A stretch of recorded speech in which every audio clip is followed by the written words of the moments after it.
आपके अपने YouTube channel learn daily by Arpit sir. तो जैसा कि आज शुरुआत करने वाले हैं एक बहुत इम्पोर्टेंट टॉपिक से, जहां बच्चों को अक्सर कर कन्फ्यूजन रहती है, तो आज हो जाएगी कन्फ्यूजन दूर। तो आइए चलिए मेरे साथ। देखिए बच्चों, अगला जो टेंस आने वाला है वो प्रेजेंट परफेक्ट टेंस आने वाला है, जहाँ पर मेन वर्ब की थर्ड फॉर्म का प्रयोग होगा। तो बच्चे अक्सर कन्फ्यूजन में पड़ जाएंगे कि मेन वर्ब की थर्ड फॉर्म क्या होती है। तो उसके लिए हमने एक बहुत अच्छा सा समाधान प्रक्रिया निकाली है, जो कि आपको बहुत अच्छे से समझ में आएगी। तो आइए शुरुआत करते हैं। देखिए बच्चों, वर्ब की 3 फॉर्में होती हैं, अर्थात क्रिया के 3 रूप होते हैं। ठीक है, मेरी बात समझो पहले। क्रिया के कितने रूप होते हैं? 3। एक तो first form, second form, third form. और जो फोर्थ फॉर्म बनती है, जो चौथा रूप बनता है, उसमें जो फर्स्ट फॉर्म होती है उसी में आईएनजी लगा देते हैं, वो फोर्थ फॉर्म बन जाती है। और जो लास्ट फिफ्थ फॉर्म बनता है, उसमें जो प्रेजेंट इंडेफिनिट टेंस में आपने आपको सिंपल में जो बताए थे एस या यस, वो जोड़ देते हैं। तो मेन वर्ब की एस या यस जोड़ देते हैं, तो वही जो वर्ब की जो फॉर्म है वो फिफ्थ फॉर्म बन जाती है। मेरी बात समझ में आ गई बात? ठीक है, तो यहाँ आप शुरू करते हैं। जैसा कि 3 फॉर्म्स ऑफ वर्ब, इसमें लिखा है कि क्रिया के 3 रूप हैं। तो ठीक है, मतलब क्रिया के 3 रूप हैं, समझ में आ रहे हैं? 3 फॉर्म्स ऑफ वर्ब यानी कि क्रिया के 3 प्रकार हैं। ठीक है, ये जो है फर्स्ट फॉर्म, ये फर्स्ट, ये है सेकंड, ये है थर्ड, और ये जो फोर्थ है बेटा, इसमें क्या किया, सभी में आईएनजी जोड़ दी। ये फर्स्ट फॉर्म वाली लिखी हैं, इसमें सभी में आईएनजी जोड़ दी। यही बन गया प्रेजेंट पार्टिसिपल, अर्थात वर्ब की फोर्थ फॉर्म। मेरी बात समझ में आई है? तो अब शुरू करते। देखो कैसे बेटा, वर्ब का प्रयोग मुख्य रूप से 3 फॉर्म में किया जाता है। जैसा कि ऊपर ये हेडिंग में लिखा काले से, वर्ब का प्रयोग मुख्य रूप से 3 फॉर्म में किया जाता है। ठीक, तो मुख्य रूप से हमने तीनों फॉर्म लिखवा दिए बहुत अच्छे से, अभी बताने वाले हैं। अब बेटा इसमें टेबल 3 बनती हैं, फर्स्ट टेबल, सेकेंड टेबल और थर्ड टेबल। फर्स्ट टेबल में क्या होता है, डी ईडी और टी जुड़ता है, जो कि फर्स्ट फॉर्म और थर्ड मतलब सेकेंड फॉर्म और थर्ड फॉर्म में परिवर्तन होता है। मेरी बात सुनो, ये फर्स्ट टेबल के अंतर्गत आता है। ठीक है, इसी प्रकार से जो सेकेंड टेबल आएगी, उसमें क्या होगा, उसमें जो मीनिंग लिखी होती है उसमें स्वर के रूप में परिवर्तन होगा, उसमें स्वर में परिवर्तन होगा सेकेंड और थर्ड टेबल में। इसी प्रकार जो फोर्थ टेबल, जो थर्ड टेबल आएगी, सेकेंड टेबल की बात कर चुके, थर्ड टेबल आएगी, उसमें कोई परिवर्तन नहीं होगा। जैसे शब्द लिखा है वैसे ही उसकी सेकेंड फॉर्म, वैसे ही थर्ड फॉर्म। मेरी बात समझ में आ गई?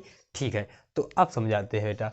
तो जो प्रेजेंट फर्स्ट फॉर्म है, देखो फर्स्ट फॉर्म, ये फर्स्ट फॉर्म लिखा है, इसे प्रेजेंट भी कह सकते हैं, प्रेजेंट फर्स्ट फॉर्म। समझ में आ गई? अब इन जो ये फर्स्ट फॉर्म लिखी है, इसका मतलब होता है, मतलब जैसे अभी ये लिखा है, अभी आपको बताएंगे। ठीक है, पास्ट का मतलब होता है सेकेंड फॉर्म। ठीक बेटा, जो बीते हुए समय को दिखाता है।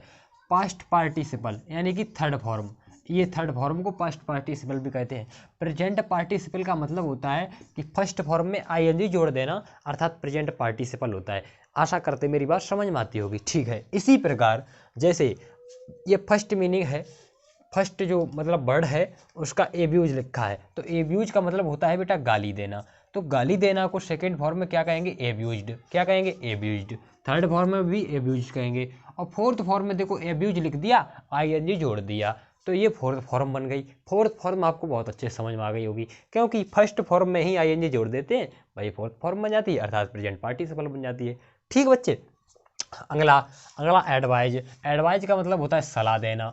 ये सेकेंड फॉर्म एडवाइज, इसी थर्ड फॉर्म एडवाइज्ड और फोर्थ फॉर्म एडवाइजिंग। इसी प्रकार है आंसर का मतलब होता है उत्तर देना सेकेंड फॉर्म होगी आंसर्ड, और थर्ड फॉर्म होगी आंसर्ड, और फोर्थ फॉर्म हो जाएगी आंसरिंग। इसी प्रकार आस्क का मतलब होता है पूछना, तो second form asked, third form भी आस्क्ड, फोर्थ फॉर्म आस्किंग हो जाएगी। इसी प्रकार बच्चा ये है बैग का मतलब होता है मांगना, सेकेंड फॉर्म बैग्ड हो जाएगी, थर्ड फॉर्म बैग्ड हो जाएगी, फोर्थ फॉर्म बेगिंग हो जाएगी। समझ में आ रही बात? इसी प्रकार बेटा बिल्ट का मतलब होता है बनाना या निर्माण करना, तो सेकेंड फॉर्म हो जाएगी बिल्ट, थर्ड फॉर्म भी बिल्ट, और फोर्थ फॉर्म हो जाएगी बिल्डिंग। ठीक बच्चे, इसी प्रकार एक अगली मीनिंग है बर्न का मतलब होता है जलना या जलाना, सेकेंड फॉर्म हो जाएगी वारंट, थर्ड फॉर्म भी वारंट, और फोर्थ फॉर्म हो जाएगी बर्निंग। मेरी बात समझ में आ गई बच्चे। इसी प्रकार आगे है डवेल। डवेल का मतलब होता है बच्चे रहना, ठीक। लिबमीस भी रहना होता है, डवेल भी रहना होता है, तो इसको कहते हैं ड्वेल्ट, ड्वेल्ट और ड्वेलिंग। जैसा कि आपको मेरी बात समझ में आती होगी। देखो बच्चे, इसमें डी जुड़ा है, एब्यूज, इसमें क्या जुड़ा है, केवल डी जुड़ा है, इसका प्रयोग हो गया। ईडी इसमें जुड़ा है, देखो जैसे ये है ईडी, ये मान लो आस्क्ड, देखो इसमें ईडी वाला प्रयोग हुआ। यहाँ टी, ये टी है, इसमें देखो विल्ट, देखो विल्ट मतलब देखो यहाँ बिल्ड है, विल्ड है, और यहाँ टी जुड़ गया, तो ये वर्ब की मतलब जो टेबल 1 है उसमें परिवर्तन है। अभी सेकंड वाली आएगी वहाँ तुमको बिल्कुल स्पष्ट कर देंगे, थर्ड आएगी वहाँ बिल्कुल स्पष्ट कर देंगे, जिसमें कि तुम लोगों को कोई कन्फ्यूजन ना रहे, ठीक है बच्चे। अगला क्या है, अगला है डिफेंड। डिफेंड का मतलब होता है रक्षा करना, ठीक है। तो सेकंड फॉर्म होगी डिफेंडेड, और थर्ड फॉर्म भी डिफेंडेड, और फोर्थ फॉर्म होगी डिफेंडिंग, ठीक बच्चे। इसी प्रकार फिली, फिली का मतलब होता है बेटा भागना। क्या मतलब होता है, भागना। तो फिली का सेकंड फॉर्म होगी फ्लेड, और थर्ड फॉर्म भी फ्लेड, और फोर्थ फॉर्म होगी फ्लेइंग। क्लियर बात। अगला है गेन। गेन का मतलब होता है प्राप्त करना। गेन का मतलब होता है प्राप्त करना। सेकंड फॉर्म होगी गेन, थर्ड फॉर्म भी होगी गेन, और फोर्थ फॉर्म होगी गेनिंग। इसी प्रकार है गैदर। गैदर का मतलब होता है इकट्ठा करना। इकट्ठा करना second form gathered, third form gathered, और फोर्थ फॉर्म गैदरिंग। मेरे बच्चे, मेरी बात आप लोगों को बहुत अच्छी लगेगी, तो अब हम बात करते हैं आगे, ठीक है। टेबल 2, इसमें क्या है, निम्नलिखित वर्ब की फर्स्ट फॉर्म को सेकंड या थर्ड फॉर्म में बदलने के लिए बीच के वोवेल्स को बदला जाता है। अब मेरी बात समझो, टेबल 2 क्या कहती है, टेबल 2 कहती है कि निम्नलिखित ये लिखी हुई हैं, इनकी जो फर्स्ट फॉर्म में है, इनकी सेकंड या थर्ड फॉर्म में बदलने के लिए वोवेल्स को बदला जाता है। बदलने के लिए इनके वोवेल्स को बदला जाता है। इसी टेबल 2 के अंतर्गत आता है, जैसा कि तुम मेरी बात समझ रहे होगे, ठीक है। देखो मेरे बच्चे, जो हमने बताया है टेबल 1, टेबल 1 में क्या बताया है, डी ई डी और टी का जोड़ होता है, ठीक है। सेकेंड फॉर्म में और थर्ड फॉर्म में। इसमें क्या होता है टेबल 2 में, इसमें जो फर्स्ट फॉर्म के जो स्वर हैं उनमें ही सेकेंड फॉर्म और थर्ड फॉर्म में स्वर में अंदर जो बीच के स्वर हैं उनमें परिवर्तन हो जाता है। मेरी बात समझ में आ रही है। तो अब हम आपको बताते हैं। देखिए बच्चे, प्रेजेंट जो फर्स्ट फॉर्म है, फर्स्ट फॉर्म में पहला है एराइज। एराइज का मतलब है उठना। अब देखो आई है अंदर, आई है, ये आई को ओ में बदल दिया, अर्थात स्वर में परिवर्तन हो गया। स्वर हमारे 5 होते हैं, ए ई आई ओ यू, ठीक है, इन्हीं में परिवर्तन होगा, देखना। तो थर्ड फॉर्म है एराइजिन और फोर्थ फॉर्म है एराइजिंग, ठीक। उसी प्रकार दूसरी मीनिंग है अबैक। अबैक का मतलब होता है जागना। यहाँ देखो ए है, यहाँ ओ में परिवर्तन कर दिया, तो ये सेकंड फॉर्म हो गई, ठीक। ये थर्ड फॉर्म, यहाँ भी देखो जोड़ दिया, क्या एन जोड़ दिया, और ओ में ए में ओ को, मतलब ए को ओ में चेंज कर दिया, और फोर्थ फॉर्म में अवैकिंग। इसी प्रकार बी का मतलब होता है होना, या इज एम आर, ठीक। इसको किस में बदलेंगे, सेकंड फॉर्म में बाज और बर में, ठीक बच्चे। इसी प्रकार थर्ड फॉर्म होगी इसकी बीन, फोर्थ फॉर्म होगी बींग, ठीक। अगला है bear. Bear, BER, bear. Bear मतलब होता है जन्म देना। क्या होता है, जन्म देना। जन्म देना सेकेंड फॉर्म होगी बोर, थर्ड फॉर्म होगी बोर्न, और फोर्थ फॉर्म होगी बीटिंग, अरे सॉरी बियरिंग, नहीं, बोर बियर मतलब जन्म देना, बोर्न, और ये होगी बियरिंग, मतलब ठीक है। अगला है बीट का मतलब होता है पीटना, second form beat, third form beaten, और थर्ड फॉर्म बीटिंग, ठीक। अगला जो है बच्चे बिकम का मतलब होता है होना, सेकेंड फॉर्म होगी बिकेम, थर्ड फॉर्म होगी बिकम, ठीक। और जो फोर्थ फॉर्म हो जाएगी उसमें हो जाएगी बिकमिंग, ठीक बच्चे। उसी प्रकार आगे है बिड मतलब होता है आदेश देना या कहना। सेकंड फॉर्म हो जाएगी BADE bed, third BIDDEN Baden, और फोर्थ फॉर्म बेडिंग, ठीक बच्चे। इसी प्रकार जो अगला है बाइट का मतलब होता है काटना। तो बाइट का मतलब होता है काटना, तो काटना की सेकंड फॉर्म होगी बिट, तो थर्ड फॉर्म होगी बिटेन, और फोर्थ फॉर्म होगी बिटिंग या बाइटिंग। मेरी बात समझ में आ रही बच्चे। अगला जो है ब्रेक का मतलब होता है तोड़ना। तो खुद सेकंड फॉर्म हो जाएगी ब्रॉक, थर्ड फॉर्म भी हो जाती है ब्रोकन, और फोर्थ फॉर्म हो जाएगी ब्रेकिंग, ठीक। अगला बाई, बाई की सेकंड फॉर्म हो जाएगी, मतलब बाई का मतलब होता है खरीदना, और सेकंड फॉर्म हो जाएगी वॉट, और थर्ड फॉर्म भी वाट, और फोर्थ फॉर्म हो जाएगी बाइंग। मेरी बात समझ में आ रही बच्चे। अगला ईट, ईट का मतलब होता है खाना, सेकंड फॉर्म हो जाएगी एट, और थर्ड फॉर्म हो जाएगी ईटिन, और फोर्थ फॉर्म हो जाएगी ईटिंग। ठीक बच्चे। अगला जो है ड्रिंक, ड्रिंक, ड्रिंक का मतलब होता है पीना। ठीक, तो सेकंड फॉर्म हो जाएगी ड्रिंक, थर्ड फॉर्म हो जाएगी ड्रंक, और फोर्थ फॉर्म हो जाएगी ड्रिंकिंग। तो आशा करते हैं मेरी बात आपको बहुत अच्छे से समझ में आई होगी। बच्चे देखो, ये इंपॉर्टेंट चीज़ है, इसलिए हमने आपको प्रेजेंट परफेक्ट टेंस से पहले बताई है, ताकि तुम लोग अगर इनको पहले पढ़ लोगे तो उन टेंसों में तुम्हें कोई दिक्कत नहीं होगी। हम कहेंगे थर्ड फॉर्म लगाओ तो एकदम समझ जाओगे, हाँ सर जी ने लिखवाई थी ये थर्ड फॉर्म, हाँ एकदम वहाँ सेट कर दोगे। मेरी बात समझ में आ गई? ठीक है, तो अब सुनो मेरी बात। अगला जो टेबल नंबर 3 है तो उसे समझिए अब। तो हाँ, अब बात करते हैं टेबल थर्ड की। देखो टेबल थर्ड क्या कहती है? टेबल थर्ड बताती है कि निम्नलिखित वर्ब की तीनों फॉर्म एक समान रहती हैं। इनमें जो वर्ब लिखी हैं इनकी तीनों फॉर्में जो होंगी वो एक समान रहेंगी। First form, second form, third form एक ही समान रहेंगी। ठीक भाई। और फोर्थ फॉर्म क्या है? फोर्थ फॉर्म तो आप जानते हो कि फोर्थ फॉर्म में वर्ब की फर्स्ट फॉर्म में आई नहीं लगेगी, फोर्थ फॉर्म बन जाएगी। कोई दिक्कत नहीं होनी चाहिए। ठीक है, तो अब आइए बात करते हैं। BET, बैट का मतलब होता है बेटा शर्त लगाना, शर्त लगाना। जो सेकंड फॉर्म होगी वो भी होगी बैट, थर्ड फॉर्म में भी होगी बैट, और फोर्थ फॉर्म हो जाएगी बैटिंग। ठीक, इसी प्रकार के बिड, बिड या बाइड, इसका मतलब होता है नीलाम की बोली लगाना। बिड का मतलब होता है नीलाम की बोली लगाना। सेकंड फॉर्म भी बिड, थर्ड फॉर्म भी बिड, और फोर्थ फॉर्म भी है बिडिंग। मेरी बात समझ में आ रही है? उसके बाद वर्स्ट, वर्स्ट का मतलब होता है फटना।